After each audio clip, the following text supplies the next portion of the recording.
Hello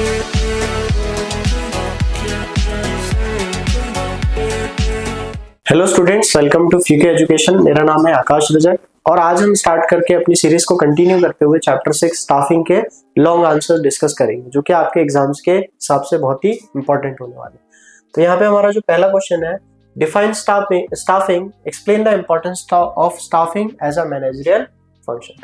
now what do you mean by staffing? तो staffing हमने इससे पहले जब शॉर्ट आंसर्स और एमसीक्यूज करे थे, काफी अच्छे से हमने समझा उसको कि स्टाफिंग का मतलब होता है कि सही कैंडिडेट को राइट प्लेस पे चूज करना। तो that means a process of acquiring, deploying and retaining a workforce of sufficient quantity and quality to create a positive impact on the organisation effectiveness. मतलब कि कहीं ना कहीं एक ट्रेन्ड वर्कफोर्स या एम्प्लॉयज को चूज करना ताकि आपकी जो क्वांटिटी और क्वालिटी है एक पॉजिटिव इम्पैक्ट ऑर्गेनाइजेशन में क्रिएट करने की, या आप किस तरीके से ऑर्गेनाइजेशन के जो गोल है उसको सही तरीके से अचीव कर सकें, उसको हम एक जो प्रोसेस है रिक्रूटमेंट करने की वर्कफोर्स को स्टाफिंग हम बोलते हैं। ठीक है, इंपॉर्टेंस क्या है स्टाफिंग का? तो सबसे पहला इंश्योर्स कॉम्पिटेंट पर्सनल, मतलब कहीं ना कहीं स्टाफिंग हेल्प करता है हमें कि जो स्किल्ड है ना और जो नॉलेजेबल एम्प्लॉयज हैं उनको हम सही जॉब पे लेके आ सके।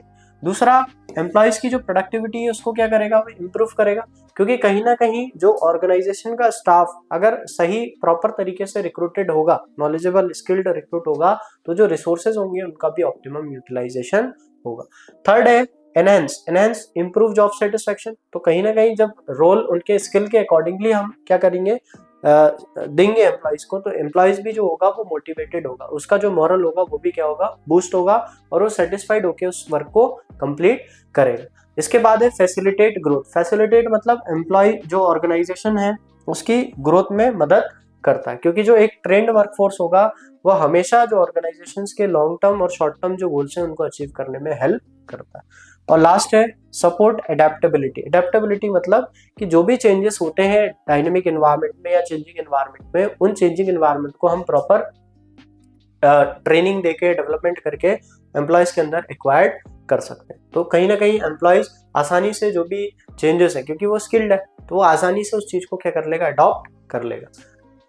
नेक्स्ट क्वेश्चन है हमारा, discuss the various steps involve in staffing process. तो वेरियस स्टेप्स में हमारे सबसे पहला स्टेप है मैन पावर रिक्रूटमेंट को क्या करना, एस्टिमेट करना।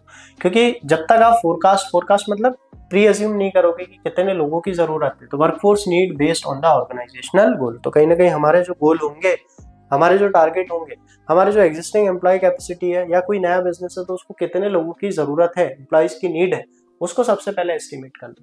तो जैसे hospital planning to expand its ICU may require more nurses and doctor, simple है। अगर वो अपने एक्सपेंशन कर रहा होगा तो उसको और ज्यादा एम्प्लॉयज की जरूरत पड़ेगी।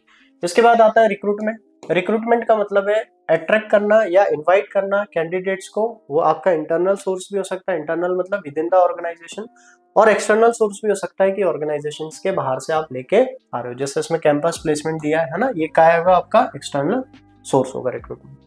थर्ड आता है सिलेक्शन।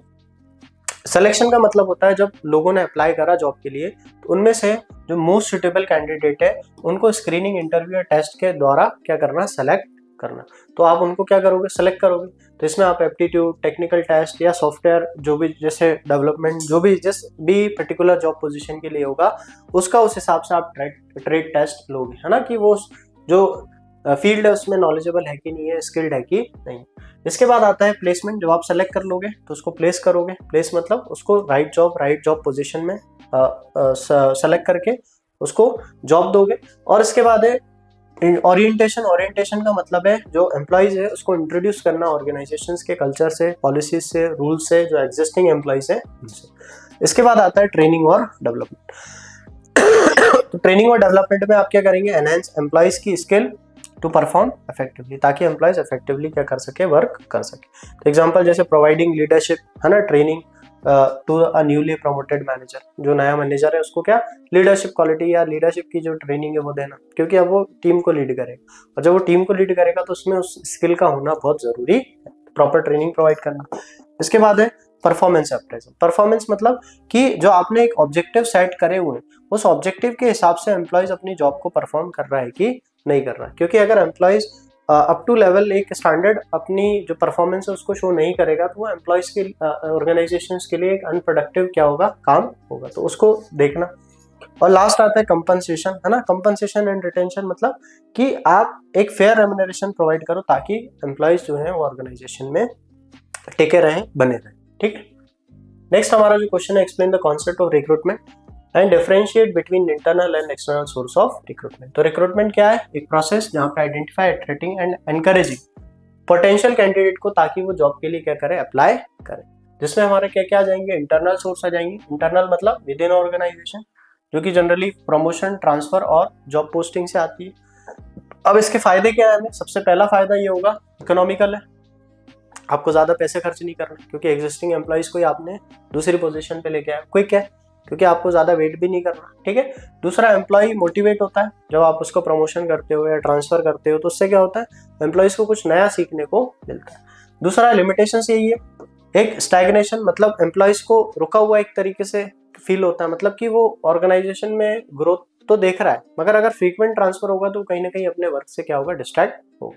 इसके बाद लिमिटेड स्कोप हो जाएगा फ्रेश आइडियाज के लिए, क्योंकि आप कोई नया टैलेंट ऑर्गेनाइजेशन में लेके नहीं आ रहे। जो एग्जिस्टिंग एम्प्लॉइज वर्क कर रहे हैं काफी टाइम से, वही अपनी जो चीजें हैं, वो अपनी जो नॉलेज है, अपनी जो स्किल है, उसको इम्प्लीमेंट कर रहे हैं। कोई नया आइडिया आपके पास नहीं आएगा। एक्सटर्नल सोर्स की यदि बात करें तो एक्सटर्नल सोर्स रिक्रूटमेंट का मतलब होता है जब हम आउटसाइड द ऑर्गेनाइजेशन, तो यहाँ पे विद इन द ऑर्गेनाइजेशन और यहाँ पे आउटसाइड द ऑर्गेनाइजेशन। अब इसमें मेथड्स क्या है हमारे, कैंपस रिक्रूटमेंट, जाओ आप कहाँ पे, कोई इंस्टीट्यूशन है, कोई कैंपस है, कॉलेजेस हैं, वहां से जो एम्प्लॉइज है उनको लेके आओ। जॉब पोर्टल्स हो गए ना, जो साइट्स हो गई, वेबसाइट हो गई, एम्प्लॉयमेंट एजेंसीज हो गई, कंसल्टेंसीज हो गई, जिनके थ्रू आप क्या कर सकते हो, नए एम्प्लॉइज को हायर कर सकते हो। एडवांटेज यही है, फ्रेश टैलेंट आपके पास आएगा। दूसरा, लार्जर पूल ऑफ कैंडिडेट, मतलब बहुत सारे कैंडिडेट्स आपके पास मिलेंगे जिनमें से आप अपने डिजर्विंग कैंडिडेट्स को चूज कर सकते हैं। लिमिटेशंस में यही है, एक तो एक्सपेंसिव है क्योंकि आपको बहुत जगह ऐड देना पड़ेगा, बहुत सारे एम्प्लॉइज से मिलना पड़ेगा, बहुत सारे लोगों से एक तरीके से आपको बहुत सारी कॉस्ट बेयर करनी पड़ेगी। दूसरा, आपका टाइम कंज्यूमिंग भी है और कहीं ना कहीं पुअर सिलेक्शन का रिस्क होता है, मतलब आपने उसकी क्वालिफिकेशन के हिसाब से तो उसको सेलेक्ट कर लिया मगर हो सकता है वो हमारी ऑर्गेनाइजेशन के हिसाब से अडेप्टेबल ना हो, तो ये कहीं ना कहीं लिमिटेशन होती है। नेक्स्ट जो हमारा क्वेश्चन है, what is training, explain the different types of training method. तो ट्रेनिंग है क्या, तो ट्रेनिंग कहीं ना कहीं प्रोसेस है जहां पे हम improving employees skill, knowledge and abilities to perform their current and future job effectively. मतलब हम क्या करें, एम्प्लॉइज की स्किल, नॉलेज और एबिलिटीज को क्या करें, डेवलप करें ताकि वो फ्यूचर जॉब को अच्छे तरीके से परफॉर्म कर सके, उसको हम ट्रेनिंग बोलते हैं। इसमें दो मेथड आ जाएंगे, on the job and of the job. On the job मतलब training employees while they are performing time, मतलब एक्चुअल जो वर्किंग एनवायरनमेंट है, जो एक्चुअल ऑर्गेनाइजेशन है उसमें ही रहते हुए, मतलब एक तरीके से लाइव आप उसको उसी ऑर्गेनाइजेशन में जहाँ पे वो काम कर रहा है वहीं पे उसको ट्रेन कर रहे हो, that is called as on the job. जिसमें आपका जॉब रोटेशन होगा, तो जॉब रोटेशन मतलब transferring employees across department for broader exposure, एक डिपार्टमेंट से दूसरे, दूसरे से तीसरे, ताकि उनको और भी जो स्फेयर्स है, फील्ड है, उनके बारे में नॉलेज हो सके। इसके बाद अप्रेंटिसशिप। अप्रेंटिसशिप का मतलब है कोई एक स्किल्ड वर्कर हो, उसके अंदर उसको एक तरीके से ट्रेनिंग प्रोवाइड करना, तो वो क्या होगा, नई चीजें उससे सीखेगा, एक्सपीरियंस जो चीजें होंगी, वो नॉलेज जो होगा वो उसको मिलेगा। दूसरा, कोचिंग्स वगैरह हो गया, है ना, one on one guidance by the supervisor, मतलब पर्सनली क्या करे, जो सुपरवाइजर्स हैं वो एम्प्लॉइज को ट्रेन करे। ऑफ द जॉब मतलब outside the job, away from the work place, है ना। अब इसमें क्या मेथड है, वेस्टिब्यूल, जो हमने डिस्कस किया है कि एक वैसा ही एनवायरनमेंट, डमी एनवायरनमेंट क्रिएट करना जैसा ऑर्गेनाइजेशन का है और वहां पे उसको ट्रेनिंग प्रोवाइड करना। कॉन्फ्रेंस और सेमिनार्स हो गए, ग्रुप डिस्कशन, एक्सपर्ट सेशंस, तो इससे भी हमें एक ऑफ द जॉब ट्रेनिंग हो जाएगी। ई लर्निंग हो गया, ऑनलाइन ट्रेनिंग, जो प्रोग्राम्स हो गए, इनके थ्रू भी आप क्या कर सकते हो, एम्प्लॉइज को ट्रेन कर सकते हो। क्लियर।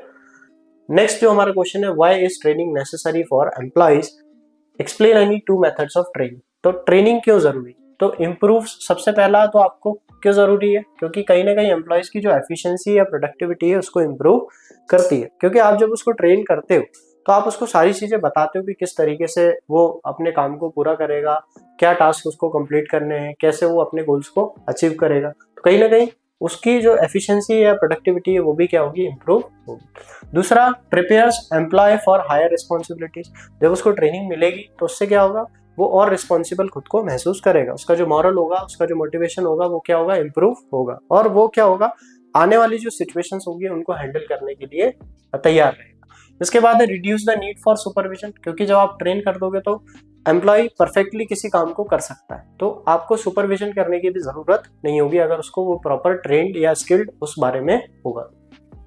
इसके बाद है एम्प्लॉयज का जो मॉरल है और सेटिस्फेक्शन है जॉब से रिलेटेड, वो क्या हो जाता है, बूस्ट हो जाता है। मेथड हमने देखे है ना, जॉब रोटेशन हो गया जिसको हम ऑन द जॉब ट्रेनिंग कहते हैं। तो employees are rotated across different roles to understand all aspect of work, है ना, जैसे an trainee in a bank working in cashier loan and account department. तो इनको आपस में क्या करना है, इनके जॉब रोल को चेंज करते रहे, जॉब रोटेशन करते रहे, तो इनसे क्या होगा, जिसका ये काम होगा उसको ये काम भी आने लगेगा, वो इस काम के लिए भी एक्सपीरियंस हो जाएगा। इसके बाद आता है vestibule. Vestibule like of the job training method है ना। ऑफ द जॉब मतलब जॉब के बाहर, वर्क प्लेस के बाहर। तो एम्प्लॉय को ट्रेन किया जाता है with equipment in a simulated, है ना, environment. Simulated means a dummy environment. Dummy means कि just organization like working environment create किया जाए, ताकि क्या हो जाए, वो उस ऑर्गेनाइजेशन, जैसे ट्रेनिंग है एयरलाइन पायलट्स यूजिंग सिमुलेटर्स, है ना। तो सिंपल है, आप उस तरीके की एक्चुअल ट्रेनिंग प्रोवाइड करो, वैसा वर्किंग एनवायरनमेंट क्रिएट करके प्रोवाइड करो, ताकि जब वो वर्किंग प्लेस पे जाए तो वो अपना बेस्ट से बेस्ट दे दे। तो इसको हम बोलते हैं वेस्टिबल स्कूल। एक डमी मॉडल क्रिएट करके एम्प्लॉयज को ट्रेन करना, ये काय का पार्ट है ऑफ द जॉब।